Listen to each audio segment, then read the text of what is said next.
Hello Internet, Brian here for Work to Game Videos, and today I want to talk to you and put a focus on about some concerns that I have personally for the Nintendo Switch. This is kind of like my litmus test for the system, and since we really don't have a lot that we know about the system other than, obviously the trailer, and that January 12th is going to be when they actually show us the system and way more information on it, I really don't have a lot to go off of, but let me be clear, none of what I'm about to actually talk about or cover has anything really to do with hardware specs. Okay, so let me kind of break this down. I have like 5 really concerns, and this has kind of been my concerns the whole time. I'm still excited about the Switch. Right now, I'm still on the yes pre-order phase, but here are 5 things that Nintendo could do that would hinder that or would make the decision go from a yes to maybe a soft yes to potentially even a no. It really just depends. So let me kind of break it down starting with number 1. Draconian DRM. That's right, and this should really be concerning. If Nintendo wants us to use their cards and not offer full-featured day one digital releases, that's fine if that's the strategy that they're going to go with. I don't agree with it, but if that's where they want to go with it, okay.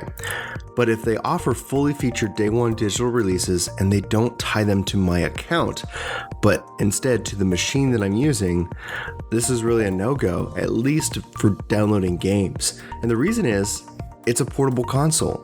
Anything that can really move will eventually perhaps get lost. And I actually lost a lot of my digital games when my Wii died.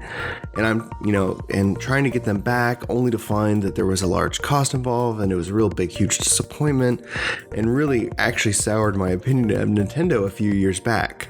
So I'm still very interested in how they plan to address this going forward. Number 2, friend codes. Oh man, I hate friend codes. At least with the 3DS and Street Spot Pass, there was this system that was fun and it was easy to be able to try to connect when you were there locally. But trying to go and contact your friends to say, hey, let's play a game. Let's go ahead and exchange these digits was just a cumbersome process. But if we were going to have another generation of friend codes, it's going to give me serious rethinking towards my purchase. Number 3, price is obviously going to be a key proposition for the system. They said that they're not going to be crazy, and I think that it's a good sign. But if they're also going to go make money off each system sold, I wonder if this is repeatable or if this is something that really only worked for the Wii. It really hurt them with the Wii U. If you think about it, the Wii U is really overpriced. And to get all the extras, you're actually looking at a very pricey system. Or you could also just go get a PS4 or an Xbox One for at the same cost or less than the system if you look around. This is, Microsoft and Sony have had very aggressive pricing, and while I have no issue if Nintendo wants to make money off of each system sold, my concern here is that the price becomes a barrier for entry and a barrier for mass market, which then is a problem that is exactly what happened with the Wii U, where people just aren't interested. Now, there's 2 big differences between obviously the Switch and the Wii U, but price can still always play a factor in people's, in people's daily lives. So if it's, now Nintendo did say that it should be, we shouldn't be surprised by the price. It's not going to be ridiculous, which is good.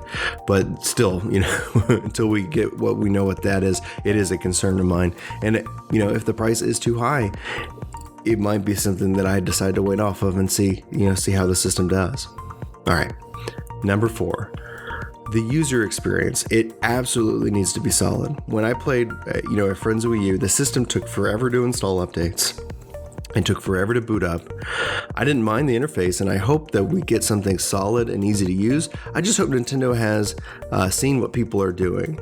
The user experience extends in this case also to the online experience. If I have to jump through hoops to connect to my friends, and this also, in my opinion, means voice chat, then it's really going to give me pause in picking up the system. All right, and finally, number 5. This isn't super important, but if on January 12th Nintendo shows off third parties by having them show off games that have been out for over a year already, I'm gonna be a little bit upset.